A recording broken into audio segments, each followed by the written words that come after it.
Bonjour. Alors, aujourd'hui, je vais vous parler des fractales. Alors, ma question, ma curiosité, c'est de trouver en fait des solutions aux problèmes. Je suis en permanence dans cette quête.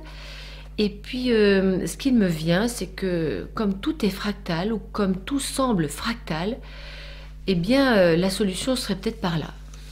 En fait, fractal, qu'est-ce que ça veut dire? Ça veut dire que le petit et le grand sont des miroirs. Et que si on bouge, on touche au petit, tout change. C'est-à-dire qu'en médecine symbolique, les baguettes nous ont montré que la maison, je vous le rappelle, la maison c'est le miroir du corps.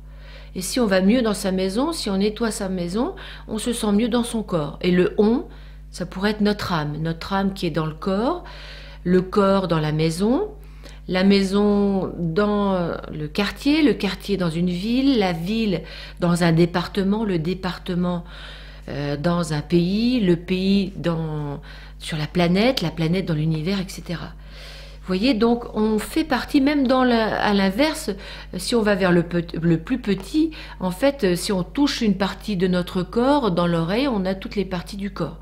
Donc tout est là. Même dans nos cellules, on a aussi toutes les parties symboliques de notre corps. Donc en fait, tout serait fractal. Et on le voit en médecine symbolique, si on touche quelque chose symboliquement et en conscience, tout change. Donc là, le constat, c'est que les personnes qui viennent en soins, souvent nous disent j'en peux plus, c'est bloqué, je suis dans le mur, quoi faire? Est-ce que vous pouvez presque me sauver? Et nous, on peut rien. Moi, je ne peux rien, à part si la personne, à l'intérieur d'elle, trouve son âme, trouve le pourquoi au niveau de son âme, le sens au niveau de l'âme, la conscience, éveille sa conscience. Et donc là, quand les gens sont dans le mur, en fait, les symptômes sont assez douloureux. Les personnes n'ont plus d'argent, plus de sens à leur vie, dépriment mentalement, n'ont pas de compagnon, pas de lien. Physiquement sont mal, peuvent avoir des douleurs dans le corps, peuvent avoir des anorexies, boulimies, enfin plein de choses comme ça.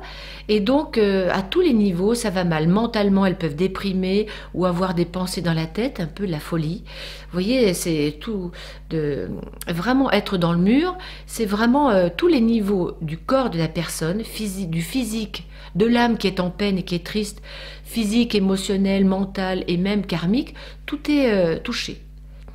Eh bien, on est en 2020, et en 2020, moi j'ai bien l'impression que notre planète vit la même chose que ce qu'on peut dire pour une personne qui est dans le mur.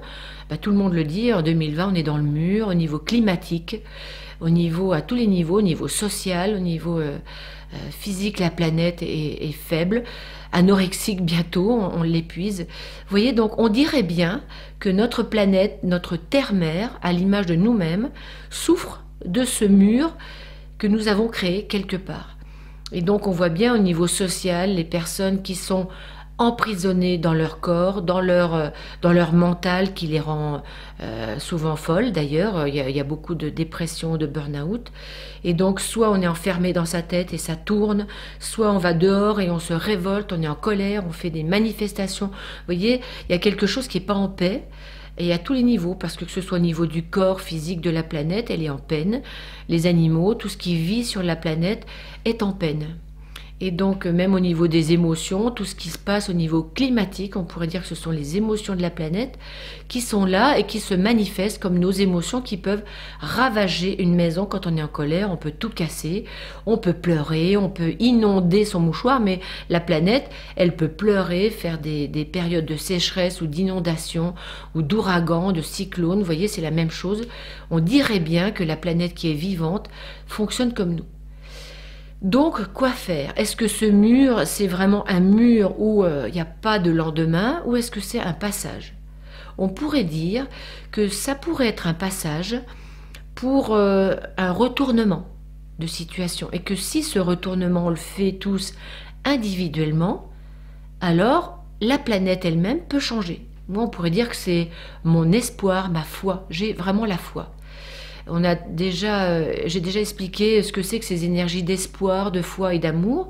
Et si on les contacte en nous, individuellement, peut-être bien qu'on peut les mettre au service de ce retournement dont j'ai déjà parlé aussi. En fait, souvent dans les soins de lignée, les personnes sont bloquées par rapport à une problématique de leurs ancêtres. Mon père était comme ça, mon grand-père était comme ça, toutes les femmes sont comme ça, par exemple. Et donc, on reste focalisé sur le problème. Et donc, si on se retourne et on reste focalisé sur le problème des ancêtres, ou le problème de la planète, ou le problème de ce qu'on a vécu, des interdits, interdits de sexe, de liberté, interdits de ça se fait pas, il faut pas, je dois pas.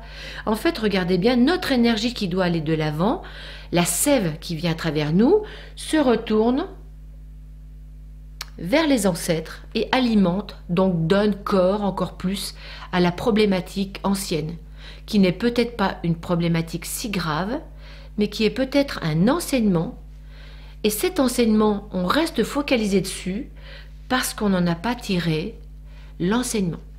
Cette expérience, tant qu'elle n'a pas livré son enseignement, reste un boulet. Donc on se retourne, ça nous laisse en retrait.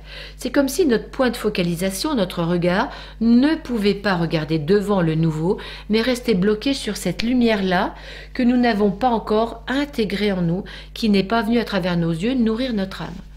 Et donc il serait temps d'arrêter, de dire oui à ce qu'on a vécu, oui à nos expériences de vie sur la planète, à tout ce qu'on a vécu comme guerre, et ne pas reproduire ça en disant je n'en veux pas. Se retourner en disant oh là là quelle horreur, parce que là on est en train de nourrir encore ça. Plutôt faire un retournement et dire d'accord, l'humanité en ce moment en est là, j'en suis là, dans ma lignée familiale aussi. J'ai beaucoup critiqué, mais en fait cette critique, s'il était constructive, je pourrais voir que tout ce que les autres ont vécu avant, c'est un terreau. Même si c'est un terreau qui fait mal, d'accord, on pourrait dire un terreau qui est encore non composté, comme du fumier qui attend, d'accord, dans le fumier on peut mettre des graines, et bien cette matière-là peut être transformée si on accepte de la mettre dans son dos. Et plus de la mettre devant et de se plaindre.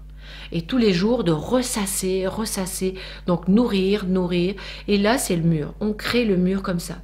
Donc, il faut accepter ce qu'on a vécu sans dire je ne veux rien entendre, je ne veux rien voir et je n'existerai pas.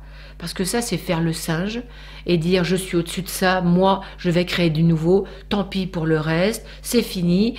C'est un bel idéal, il faut quand même se servir de l'ancien et en tirer l'enseignement. Et donc, quand on en tire l'enseignement, il n'y a plus ni bien ni mal. On ne nourrit pas le mal, la division, la guerre, la révolution. On nourrit la vie.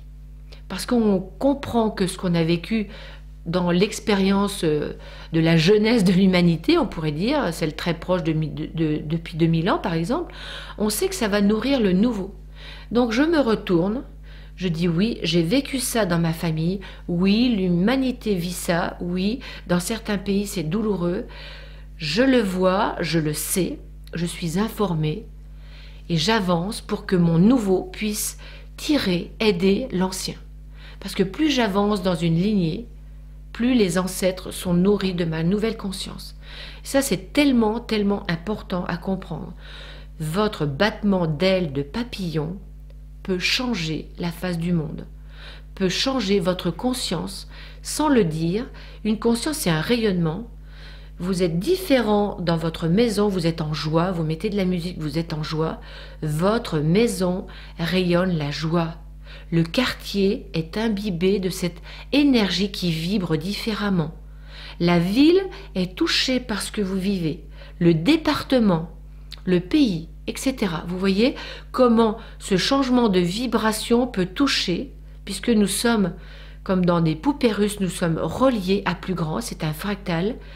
Concentrez-vous sur votre joie, sur votre âme, sur votre créativité, comme je l'ai dit beaucoup de fois, vraiment. J'essaie aussi d'être focalisée sur ça, mais en restant les pieds sur terre, lucide, présente à la peine des autres, et en essayant de la mettre dans mon cœur, dans mon âme, et là, il n'y a pas de peur. Là, il n'y a pas de culpabilité. Là, il n'y a pas de croyance. Ce que je viens de nommer, c'est au niveau du mental. Peur, culpabilité, croyance. C'est ces trois fléaux, mais c'est vraiment les trois choses à dépasser qui bloquent en ce moment l'humanité. Donc si vous êtes conscient que ces choses-là ne font pas partie du monde de l'âme, mais que font partie du monde de l'ego, changez de niveau, descendez voir au niveau de l'âme. Là, il n'y a pas la peur de mourir. Il y a juste l'envie de vivre, l'envie d'être en joie, l'envie de partager, l'envie de nourrir le nouveau. Donc la solution, et je pense qu'il y en a une pour ce qui se passe, descendez au niveau de l'âme.